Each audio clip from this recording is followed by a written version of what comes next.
Moisés, quem somos nós? Por que Deus tirou a gente do Egito? Por que Deus trouxe a gente para essa montanha no meio do deserto? Para onde a gente está indo? Mas que direito nós temos a essa terra que Deus está levando a gente? Então Gênesis está respondendo tudo isso. Vocês são os filhos de Abraão que recebeu uma aliança e uma promessa da parte do Senhor. Vocês estão indo para uma terra que Deus criou e designou para vocês. Vocês expulsarão de lá pessoas que não deveriam estar lá. E não só porque Deus detesta eles, porque eles são muito maus, mas também porque aquela terra não pertence a eles. E assim sucessivamente. Então, são várias perguntas que o livro de Gênesis está respondendo para aquele público. E aí vem uma lição importante quando você está estudando a Bíblia. Você sempre deve ler a Bíblia como os leitores originais estavam lendo. Você deve sempre ler a Bíblia tentando identificar as perguntas que estavam na mente das pessoas que estavam lendo a Bíblia pela primeira vez. Ou perguntas que talvez nem estivessem na mente deles, mas o autor estivesse se antecipando e tentando responder. E todo o livro da Bíblia ele é escrito diante de uma circunstância.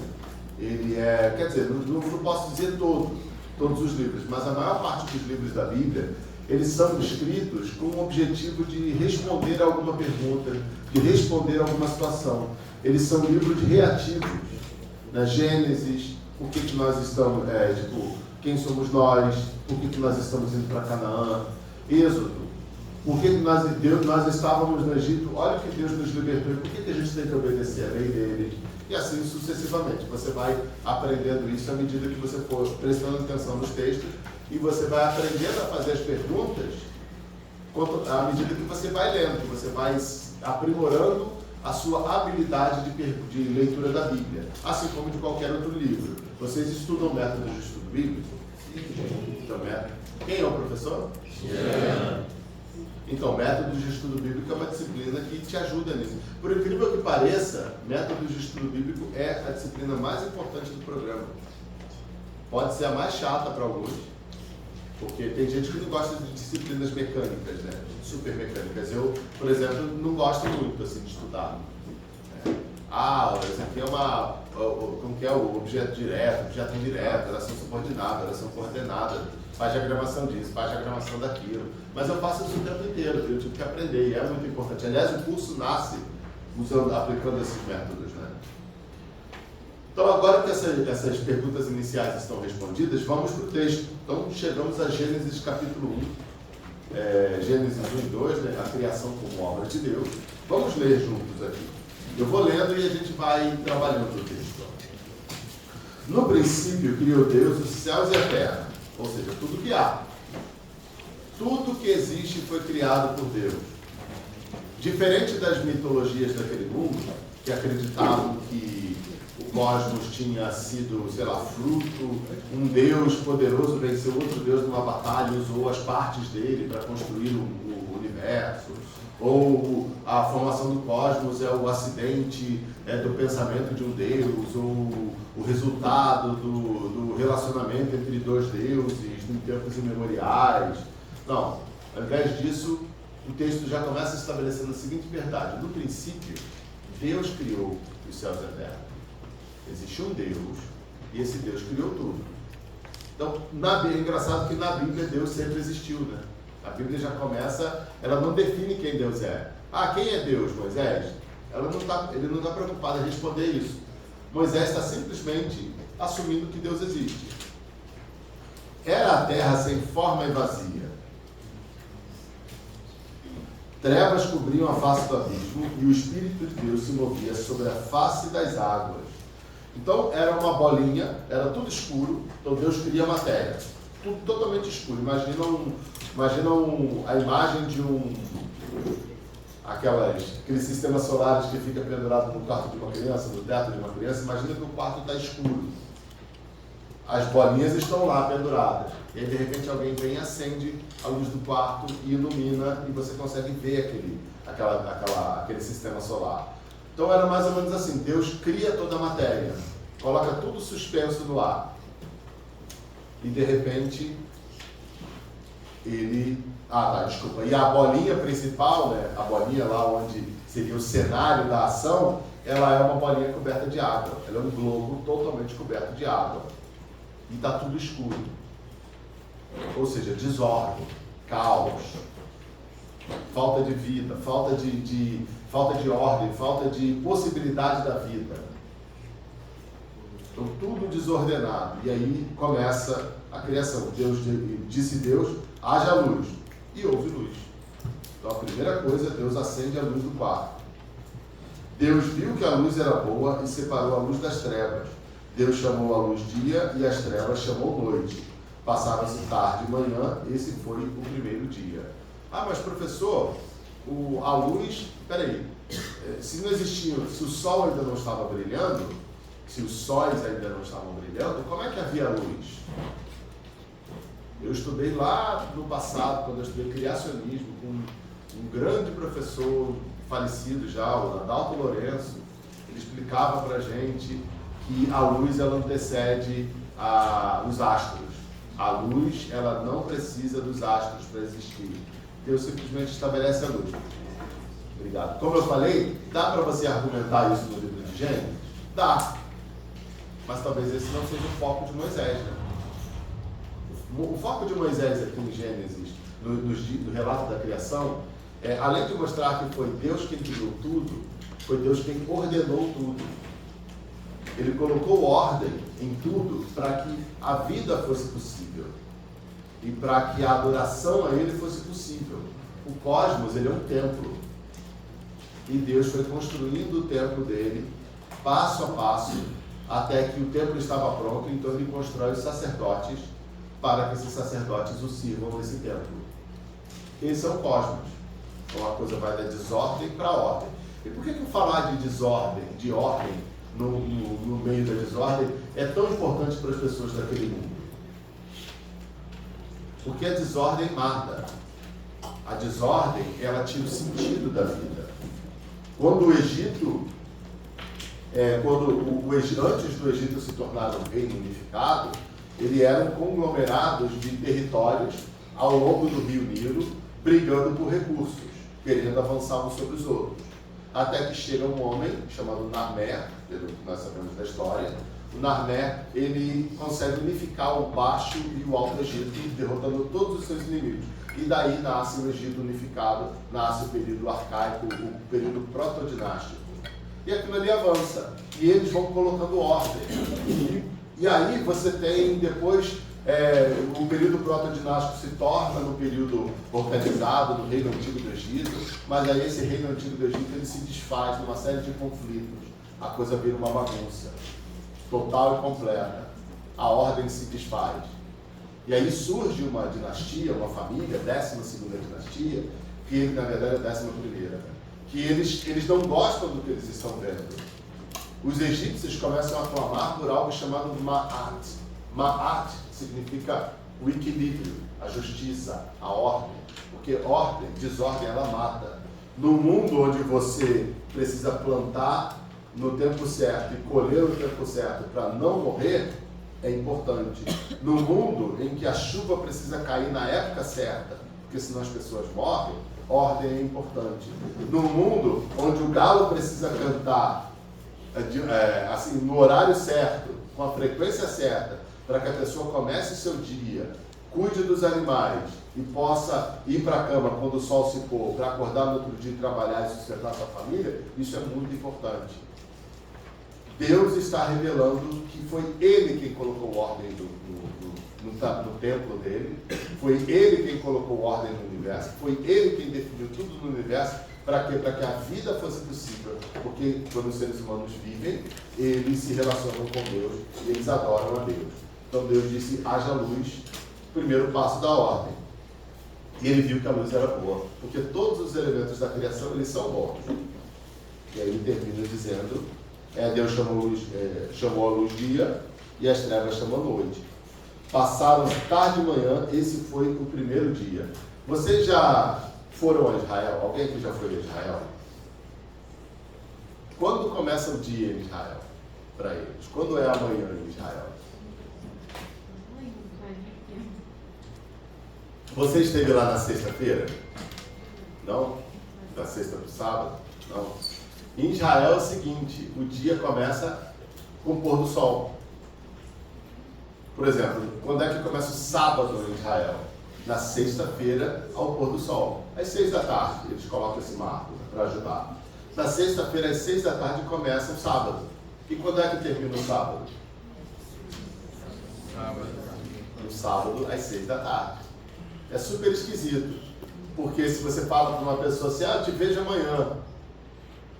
Imagina, você está terminando o trabalho e a pessoa fala, pô, vai ter uma festa lá em casa hoje, vai ter uma festa lá em casa de noite. Vai ter uma festa lá em casa amanhã. Passa lá, depois do trabalho. A pessoa, beleza, passa sim, amanhã a gente se vê. Aí ela sai do trabalho às 5, vai em casa, toma um banho, se arruma e às 6h30 ela chega na casa do teu amigo. E já é amanhã. É ridículo pensar isso, mas é assim que funciona lá. Por que em Israel se define o início do dia com o pôr do sol do dia anterior? Porque eles seguem a ordem de Gênesis. Houve tarde e manhã, o primeiro dia. Então, a noite é um período de desordem, um período de trevas. As pessoas naquele mundo não viviam, não andavam de bobeira à noite. Não é igual hoje que você à noite é uma criança. Que você sai com os seus amigos à noite, que você vai na igreja à noite. Não era assim. Naquele tempo, à noite, as pessoas fechavam a porta de casa e ficavam lá dentro trancadas. Não só por medo de outras pessoas, mas por medo de animais selvagens. Havia muitos, não nesse período de Gênesis 1 a 11, mas lembra que quem está lendo isso é o povo de Israel que saiu do Egito. A noite não era um lugar muito agradável para se viver naquele mundo. A noite era fria e a noite era perigosa. Mas a luz trazia o dia e o dia era um momento de ordem. E aí continua o texto. Então Deus chamou, olha aqui, o detalhe que você vai ver muito na ordem da criação. Deus chamou, ou Deus nomeou. Porque quem nomeia, dá ordem. Quem tem o direito de nomear alguma coisa é quem está acima de todo mundo. O rei tem o direito de dar nomes. O Criador tem o direito de dar nomes. Posteriormente você vai ver Adão dando nome aos animais. Por quê? Porque Adão era o líder dos animais. Ele era o sacerdote-chefe, digamos assim. Ele era o sumo sacerdote. Toda a criação tinha uma função. Adão tinha a dele. Então Deus deu à luz o nome, deu à noite o nome. E aí continua no verso 6. Esse foi o primeiro dia do ciclo, né? Verso 6. Depois disse Deus. Aprender a ficar sentado. Depois disse Deus: haja entre as águas um firmamento que separe águas de águas. Então Deus fez o firmamento e separou as águas que ficaram abaixo do firmamento das que ficaram por cima. E assim foi. Ao firmamento Deus chamou o céu, passaram-se a tarde e a manhã. Esse foi o segundo dia. E aí eu falei que a terra era um globo coberto de água, totalmente coberto de água. Então o que Deus faz? Ele pega parte dessa água e evapora, não sei. Ele pega parte dessa água e transforma na atmosfera. Diminui o volume de água sobre a terra e ele transforma essa água em atmosfera. E aí o pessoal vai dizer que naquele tempo, antes do dilúvio, havia uma camada, uma espécie de camada de vapor que envolvia todo o planeta. E essa camada de vapor, ela acabava aquecendo a Terra e dando a ela uma condição de umidade maior do que ela tem hoje e dando um calor meio que homogêneo em todo o planeta, inclusive nos polos. Isso possibilitou o surgimento da vida. Isso possibilitou o surgimento da vida, das plantas, né, mesmo sem chover, porque havia tanta umidade e a água brotava debaixo da terra. Então Deus estabelece o céu. O firmamento é o céu. Quantos céus existem na Bíblia? 3. Quais são? Céu normal, velho. O lugar que Deus mora, né? O trono de Deus, né? Mas como é que é o nome do céu normal que você falou? Aqui em Gênesis. Firmamento. Firmamento é o céu que você vê. O segundo céu é o mundo espiritual, é onde os anjos, os demônios habitam. E o terceiro céu é o local, é o trono de Deus, é o lugar que João visitou lá em Apocalipse 4:5. Então Deus faz essa camada aí de vapor, né? Cria a atmosfera da terra. Ao firmamento, Deus chamou o céu, então você vê que Deus dá o nome. Passaram-se a tarde e a manhã, esse foi o segundo dia. Verso 9. E disse Deus: ajuntem-se em um só lugar as águas que estão debaixo do céu, e apareça parte seca. E assim foi. A parte seca Deus chamou terra, e chamou mares ao conjunto das águas. E Deus viu que ficou bom. Então o que Deus faz? Ele agora faz com que um caroço, um calombo, uma verruga, surja no planeta. Uma protuberância. A terra, ela sai debaixo da água. Um grande blocão de terra. Como é que os geólogos chamam isso? Pangeia. A Pangeia surge como um movimento de Deus. Você tem agora menos água, porque parte da água foi retirada para ir para o céu, então o volume de água diminui, e você pega essa protuberância e puxa para fora da água. E para onde vai essa água? Vamos lá. A água, ela, quando a terra sai, a água meio que tem que dar espaço para ela, certo? Isso implicaria no volume de água subindo e cobrindo a terra mesmo assim, não seria? Lógico isso. Saiu um pedaço de... Se você empurrou a água para o lado, aquela água não caiu do planeta. Ela vai aumentar o volume de água. Vai manter o volume de água, mas ela vai aumentar a altura. E essa altura, de qualquer maneira, ela inundaria a porção seca. Você nunca ia conseguir ter uma porção seca. Só que a Bíblia fala que por baixo do Pangeia havia fontes de água. Essa água ela não cobre o Pangeia, ela permeia o fundo do Pangeia. E toda essa água, dizem os teóricos da teoria das hidroplacas e blá blá blá blá blá blá blá, que eu não peço para repetir porque eu não sei, dizem esses caras que toda essa água era doce. Não havia água salgada no mundo, havia água doce só. E o oceano, ele não tinha mais de 250 metros de profundidade, assim como as montanhas não tinham mais de 250 metros de altura. Como é que eles sabem disso? São modelos, são modelos criados por computador a partir de cálculos físicos super elaborados. Eles sabem exatamente quando o Pangeia surge, o deslocamento da água, a taxa de permeação da água no Pangeia, a altura que aquilo ali poderia ter se estabelecido para que houvesse um equilíbrio e blá blá blá, e esse monte de ideias científicas aí. Você vê que Gênesis não está dizendo, não está contando para a gente, não está ensinando ciência para a gente. Mas quando você pergunta, como é que é possível? Como é que é possível Deus fazer isso sem que o planeta, sei lá, saia do eixo, sem que o campo gravitacional da Terra se rompa, como o campo magnético da Terra não enlouqueça e a Terra não se torne não saia girando aí, rodando pelo universo? Como é que Deus consegue fazer? Como é que Deus consegue fazer isso e as coisas não saem do lugar? Porque Deus, ele é o físico por excelência, né? Ele faz tudo dentro das leis da física que ele estabeleceu para o funcionamento do universo. E nada do que ele faz rompe essas leis, porque senão o universo seria totalmente impossível de ter ordem. Ah, mas e os milagres? Os milagres são diferentes.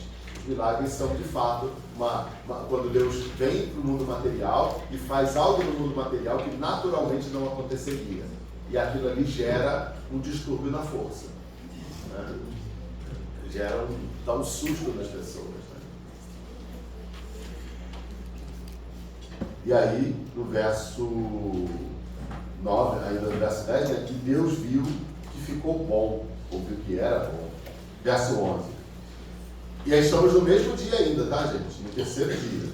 Então disse Deus: cubra-se a terra de vegetação, plantas que têm sementes e árvores cujos frutos produzem sementes de acordo com as suas espécies. E foi assim. A terra fez brotar vegetação, plantas que dão sementes de acordo com as suas espécies, e árvores cujos frutos produzem sementes de acordo com as suas espécies. E Deus viu que tudo ficou bom. passaram-se a tarde e manhã, esse foi o terceiro dia. Então Deus puxa a terra e Deus cobre essa... E Deus... No capítulo 2 nós descobriremos que a terra não estava totalmente coberta de vegetação. No capítulo 2 nós aprenderemos que o homem tinha que cultivar o Pangeia para o Pangeia se tornar um grande jardim. Mas aqui no capítulo 1 ele está dando a visão completa, ele está olhando a floresta inteira e não as árvores. Aqui ele está descrevendo que esse era o caminho da terra. Que a terra agora, plantas podiam brotar em qualquer lugar do Pangeia. Ele cria então, primeiro, ele cria a luz, ele cria a atmosfera e ele cria a porção seca. Agora, então, terceiro dia, tudo era bom. Vamos ao quarto dia.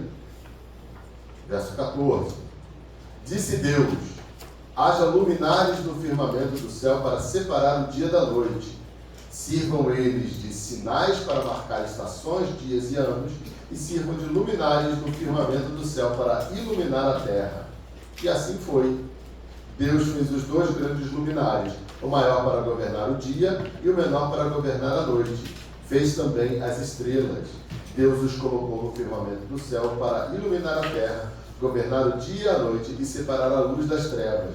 E Deus viu que ficou muito bom. Então agora Deus vai colocar luminares para iluminar? Simplesmente iluminar? Não, porque já havia luz, não era? Para marcar as estações. Isso é importante, para marcar. Gente, Deus estabelece o ciclo da natureza: primavera, verão, outono e inverno. E para aquelas pessoas, imagina os israelitas que estão ouvindo Moisés ler o livro de Gênesis pela primeira vez para eles.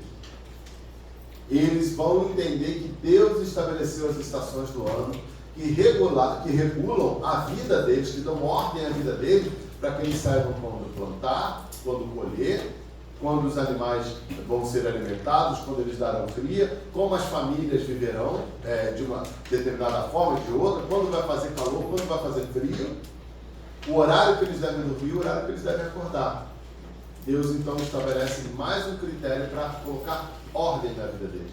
Na semana passada, eu não sei onde eu ouvi alguém comentando isso. Acho que eu estava passando, eu realmente não lembro o que aconteceu. Mas na semana passada eu escutei alguém falar que os antigos não sabiam a diferença de tamanho entre o Sol e a Lua. Porque como o Sol está mais distante do que a Lua, o Sol e a Lua no final das contas parecem do mesmo tamanho. Tanto que um eclipse era assim, a Lua está cobrindo o Sol, né?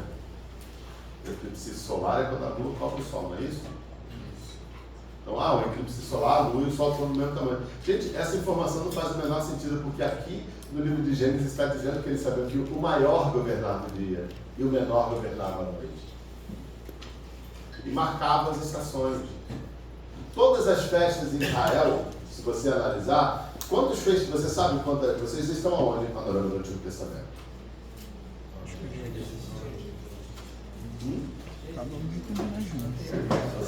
Vocês ainda estão lá, tá? Vocês estão no começo, né? Vocês vão aprender posteriormente sobre as festas de Israel.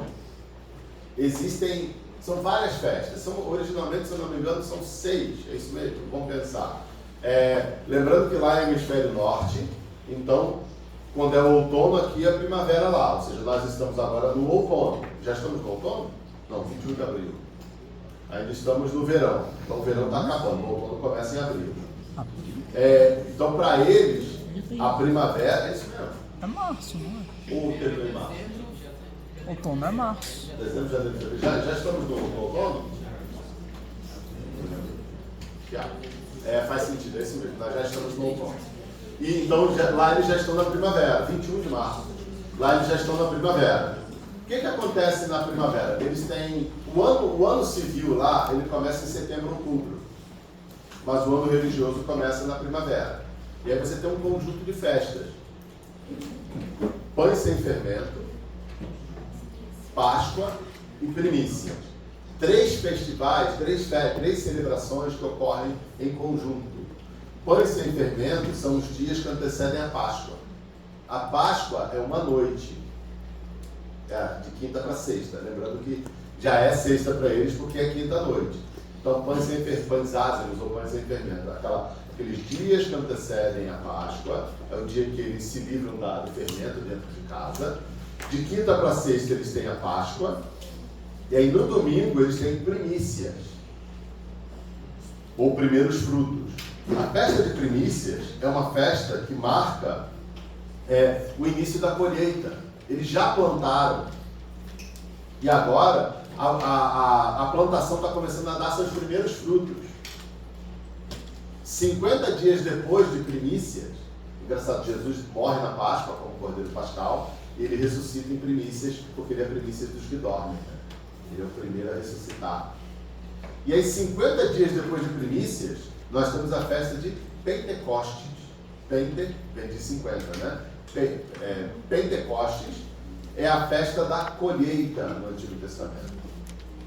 50 dias depois de primícias, nós temos a festa da colheita. Em primícias, eles pegam uma parte dos primeiros grãos, dos primeiros frutos da colheita e oferecem a Deus em gratidão. E em Pentecostes, eles terminam a colheita, eles pegam 10% da colheita e eles oferecem a Deus em gratidão. Agora, quando é que eles sabem? É um calendário agrícola. Quando é que eles sabem quando essas coisas acontecem? Como é que eles sabem que está na estação certa de plantar e colher? Qual é uma das primeiras ciências que surge no mundo? Astronomia. O estudo dos astros começa na antiga Mesopotâmia. Por quê? Porque estudar os astros era fundamental para eles saberem em que momento do ano eles se encontravam e o que eles deveriam fazer naquele momento, para não morrer de fome, para que os animais não morressem de fome, para que as coisas acontecessem. Naquele mundo, no mundo de Israel, o calendário era dividido em 12 meses de 28 dias. Então havia 360 dias no calendário lunar. 360 dias. E a cada tantos anos, eu não lembro exatamente quantos anos, porque variava também. A cada tantos anos eles tinham que acrescentar um 13º mês. Nós acrescentamos um dia, o dia bissexto, porque nós usamos o calendário solar, que foi criado pelos babilônios, pelo pessoal da Mesopotâmia. É 365 dias e 6 horas. Quando você passa 4 anos, aquelas 6 horas são 6, 12, 18, 24. E aí nós temos o ano bissexto, o 29 de fevereiro. Por que a gente tem que botar o ano bissexto? O ano das horas que tem a mais. Oi? O ano das horas que tem a mais, e aí vai ter que ser mais. Mas o que vai acontecer se eu não acrescentar, se eu não me importar? Larga isso, vamos deixar. Vai atrapalhar as estações. Daqui a 30 anos, ninguém vai saber mais a hora de plantar, a hora de colher, vai estar tudo perdido. No final da República Romana, quando o Pompeu e o Júlio César estavam em guerra, a Guerra Civil de Roma ela durou, se eu não me engano, acho que por mais de 12 anos. E nesse período de Guerra Civil, a situação era tão violenta que eles pararam de fazer os calendários. E aquilo ali gerou caos, havia fome em todos os lugares que eram controlados por Roma. A situação estava caótica, os animais morrendo. Quando Júlio César ele derrota o Pompeu, ele volta para Roma e ele é nomeado o autocrata de Roma, a primeira coisa que o Júlio César faz é chamar os sacerdotes, porque os sacerdotes é que faziam isso, eles eram os astrônomos, chamam os sacerdotes e eles refazem o calendário, e aí vem o calendário juliano, né, que nós usamos, eles refazem o calendário e eles reorganizam o calendário e aí eles conseguem voltar a controlar todos os ciclos da natureza e plantar e colher e tudo mais dentro de Roma. Então, para aquele povo era muito importante isso. Eles olhavam para os astros, não simplesmente para admirá-los, para saber que é noite e dia, mas para saber que está na hora de plantar, está na hora de colher. E as festas marcavam esses momentos, de novo. Primavera, pães ázimos, Páscoa, que celebravam a saída do Egito, primícias, primeiros frutos. A plantação começou a vingar. 50 dias depois, Pentecostes, ou festa da colheita. Eles terminaram de colher. E aí depois do Pentecostes vinha o quê? Vinha verão. Lá termina a primavera, começa o verão. Para a gente é inverno, para eles é verão. No verão você não planta, lá é muito quente.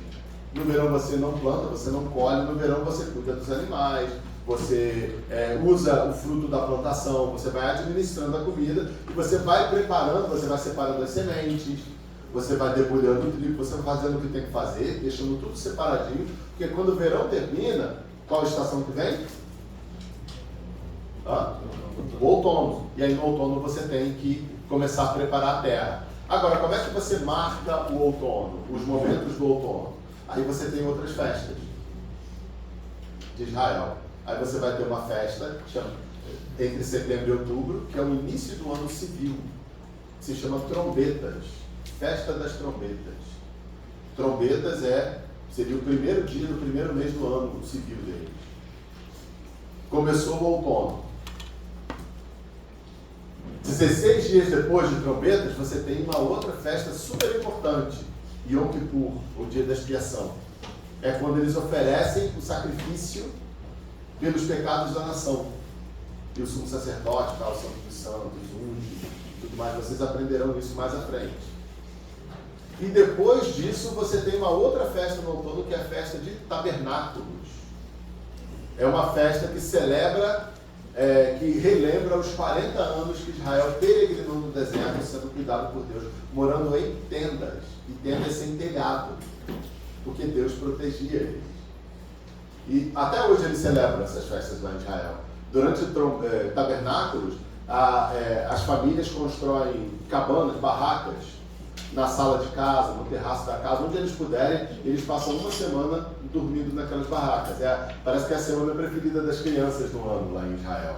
Eles adoram tabernáculos e lembram o período deles no deserto. Aí depois do tabernáculo nós temos duas festas, que são festas que foram criadas depois com situações distintas. Seria o Hanukkah, que é a festa das luzes, que é a purificação do templo, mais ou menos compatível com o nosso Natal. E antes da Páscoa, em fevereiro, mais ou menos, você tem o Purim, do livro da Esther, que é a festa do livramento dos judeus quando eles moravam na Pérsia. Mas enfim, são essas festas da primavera e as festas do outono que marcam o quê? Marcam o calendário deles para que eles saibam quando plantar, quando colher, quando fazer as coisas. Tem outros festivais, tem o ano lá no calendário deles, tem o ano do jubileu, o ano sabático. O sétimo ano, num ciclo de 7 anos, o sétimo ano era o ano de descanso da terra, eles não podiam plantar. Deus daria colheita duplicada, daria dupla porção para eles no 6º ano, e no 7º ano eles não plantariam, eles comeriam só aquilo que a terra desse voluntariamente. Então a terra descansava. Era um sistema de rotação da terra, de descanso, para que não houvesse desgaste da terra e a terra parasse de produzir. E depois de 7 ciclos de 7 anos, ou seja, depois de 49 anos, o 50º ano seria chamado de ano do jubileu. Eles também não plantariam e eles devolveriam todas as propriedades que foram arrendadas, libertariam os escravos e tudo mais. O calendário de Israel funcionava assim durante o ano. Mas o calendário de Israel também tinha um ciclo mensal. Eles tinham a festa da Lua Nova. Os festivais de Lua Nova, tinha o festival da Lua Cheia, que marcava o início do mês e o fim do mês. O que eles faziam nesses festivais? Tinham festas? Não. Eles tinham... os sacerdotes tocavam a trombeta para saber que o mês começou e tocavam a trombeta para saber que o mês terminou. E todo mundo fazia algum movimento religioso, algum ritual, quando essas trombetas eram tocadas. Tudo isso para marcar a ordem do ano. De novo, se eles não fizessem isso, eles não saberiam como viver, eles morreriam, a vida não seria preservada. Então, para que Deus cria os astros? Se ele já tinha criado luz no primeiro dia, para que ele tem que criar 2 astros para governar o dia e a noite? Para marcar as estações, para as pessoas saberem se orientarem na Terra e saberem quando plantar e quando colher. Astronomia, uma das primeiras ciências, sim? Foi uma coisa que você tinha falado antes, mas eu não sei. Pode falar. Qual que é a importância das comidas sem fermento? Principalmente da Páscoa? O que isso trazia? A importância, na verdade, era era uma ideia de lembrar pressa. No caso, tirar o fermento era para lembrar a pressa, porque eles comeram pães sem fermento na Páscoa, porque eles não tiveram tempo de fazer pães, de esperar, porque você tinha que... O fermento, ele não era como hoje, que você coloca o pó royal lá e o bolo cresce. Era um troço lá, tipo um pedaço de pão, que fermentava, que ele ficava crescendo. Você pegava aquilo ali, você arrancava um pedacinho e jogava no meio da massa do pão, e aquilo fazia o pão crescer. Só que demorava muito. Era um negócio, não era... Hoje você coloca no forno, bota pó royal lá, bota no forno, que em meia hora, o pão cresceu. Naquele tempo não, tinha que esperar, ó. Tempão. Como eles iam sair do Egito com pressa, correndo, eles não iam ter, o pão não ia crescer, então eles comeram o pão sem fermento, que é o pão máximo que a gente come hoje, o pão sírio, né? Aquele pão maravilhoso que é. Nossa, muito bom, né? Toda essa. Já comeram pão indiano, aquele nan? Não. Gente, é bom demais. Eu tentei fazer uma vez e estraguei tudo. Para que a gente fala de comida, né? Pão sírio, né? O pão daquela região, né? É muito comum pão sem fermento, mas enfim. Então, essa é a ideia. É um pão feito bem mais rápido, né? E aí na semana da Páscoa, no festival dos pães ázidos, dizem, isso é tradição judaica do mundo antigo, nós não sabemos o grau de realidade disso, mas dizem que durante aquela semana os sacerdotes e os levitas, eles passavam em todas as casas de Jerusalém para ter certeza que não havia fermento nas casas. Então era um ritual deles lá. Mas enfim.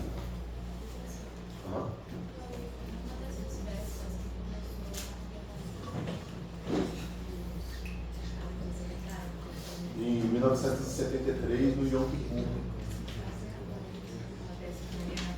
Ah, sim, do 7 de outubro, foi um feriado. Qual foi o feriado mesmo do 7 de outubro? Foi um feriado menor.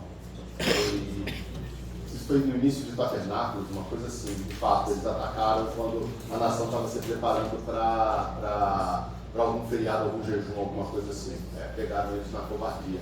Eles sempre fazem isso, né? 73 foi no dia do Yom Kippur, que é um feriadão lá, está todo mundo em casa, os soldados estavam em casa, eles atacaram o país. Eles gostam de atacar no sábado, gostam de atacar nesses feriados aí. Enfim.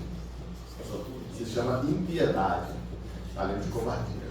Tudo bem? Está fazendo sentido a questão do por que Moisés está explicando para eles essas coisas? Agora, quando Moisés explica isso, ele está colocando a cosmologia, né? Desculpa, a cosmogonia. O que é cosmogonia? É a história da origem do cosmos. A cosmogonia que Moisés está apresentando para os israelitas, ela é completamente diferente da cosmogonia que se apresenta, que o pessoal tinha naquele mundo. Eu vou até ver se eu consigo mostrar para vocês aqui. Vou tentar. Ver se eu consigo mostrar um videozinho sobre a cosmogonia dos egípcios. Lembrando que eles estavam saindo do Egito, né?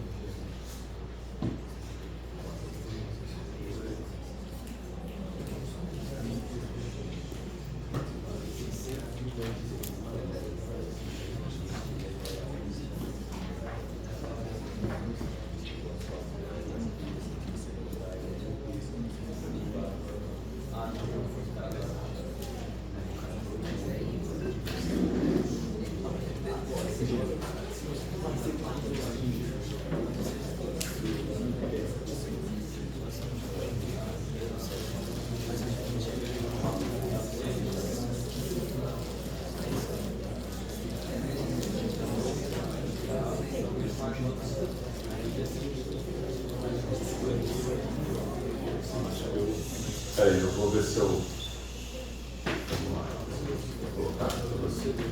Então, olha só como era a cosmogonia dos egípcios. Que doideira. Então, quando eu falo que primordial era mitologia, mitologia é algo que acontece antes do tempo cronológico. Tá? Mitologia geralmente é uma história que fala sobre a fundação de um povo, a origem do universo, enfim. Olha a cosmogonia dos egípcios, que coisa engraçada. Então, no começo, Num, que era o deus das águas, do caos primordial, então o mundo era coberto de água, totalmente coberto de água. E aí, eles fazem, vamos ver se eu vou conseguir passar aqui.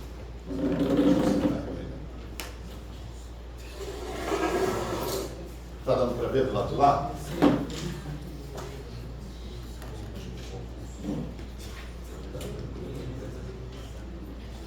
Ele faz brotar uma porção de terra.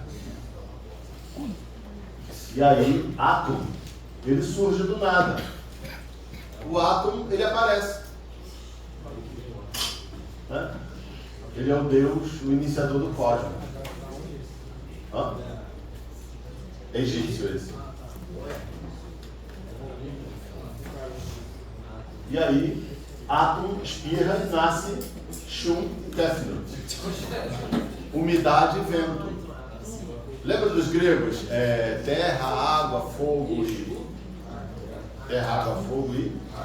ar. Então, mesma ideia.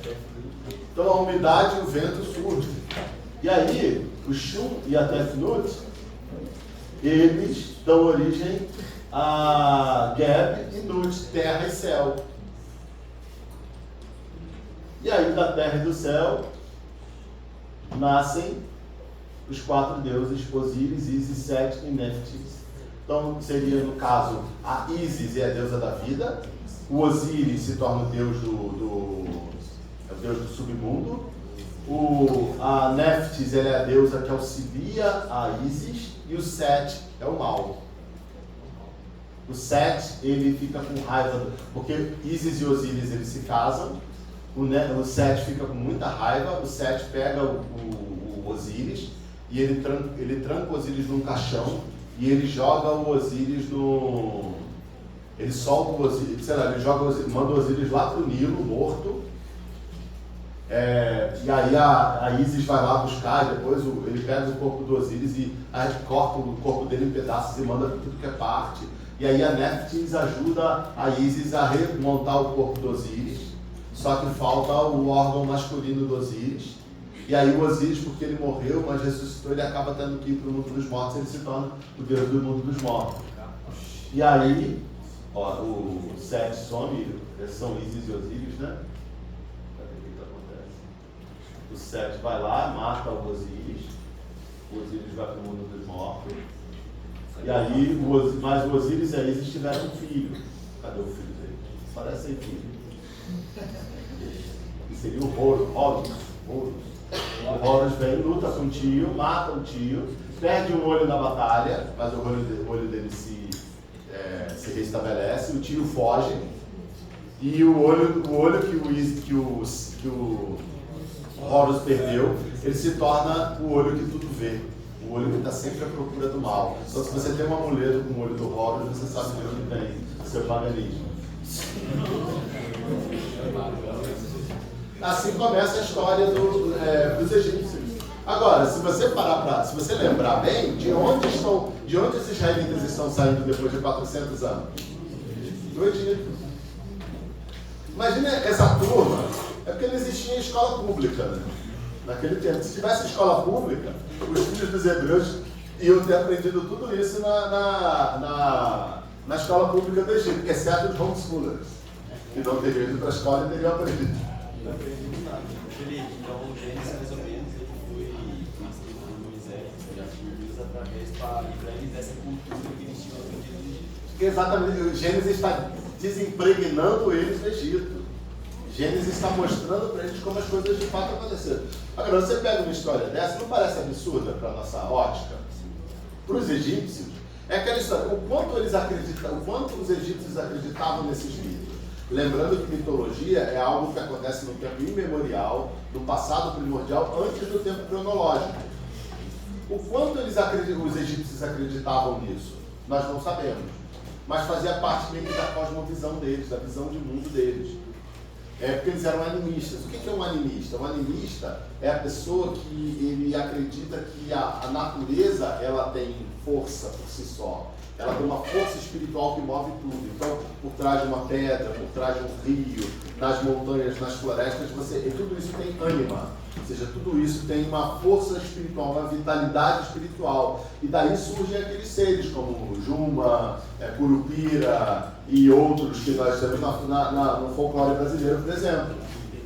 Quando uma pessoa vai atravessar um rio, o que ela faz? Antes de atravessar o rio, ela oferece uma oblação, tipo uma espécie de oferenda para pro ser, no grego tem uma expressão, não é espírito, para entidade, vamos pegar aí da religião afro-brasileira, para entidade que toma conta daquele rio, para entidade que toma conta daquela floresta. Então eles têm que oferecer, apresentar e descobrir formas de apaziguar essas entidades, porque elas estão por trás de tudo isso que existe. Os egípcios eram assim, os mesopotâmicos eram assim. A mitologia da Mesopotâmia, ela tem suas doideiras também. Havia caos no início, e aí os deuses lutaram, e aí o deus lá, um deus lá fortão, ele derrotou o Tiamat, arrebentou aquele dragão, e as partes dele caíram, e a partir das partes dele o mundo se formou, e então cada parte do mundo é um pedaço do Tiamat,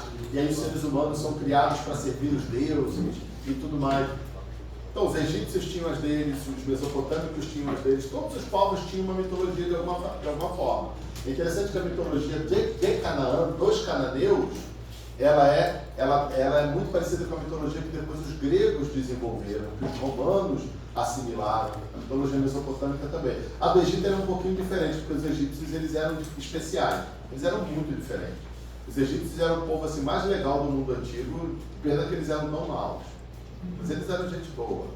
O egípcio é mais ou menos como, sei lá, um povo assim, imagina um povo bacana, um povo divertido.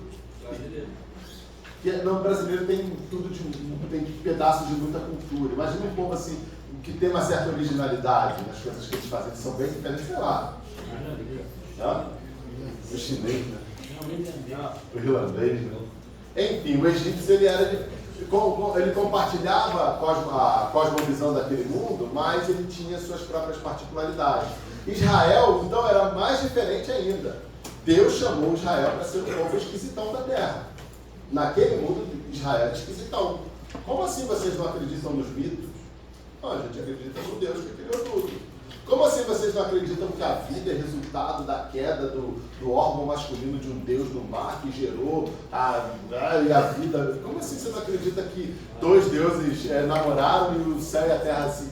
Não, a gente acredita que Deus criou tudo. Nossa, vocês são muito ateus. Vocês são muito idiotas acreditar numa coisa dessa. Como assim você não acredita que tudo surgiu do nada e o nada se misturou e evoluiu ao longo de bilhões de anos para formar tudo que existe hoje? Ai, você é muito supersticioso. Você é uma anta acreditando nessas coisas. Não. O israelita virava para o egípcio e falava assim, não, acho que eu acredito que Deus criou tudo. Então, estamos aqui diante de um duelo de cosmovisões e de cosmogonias. Já?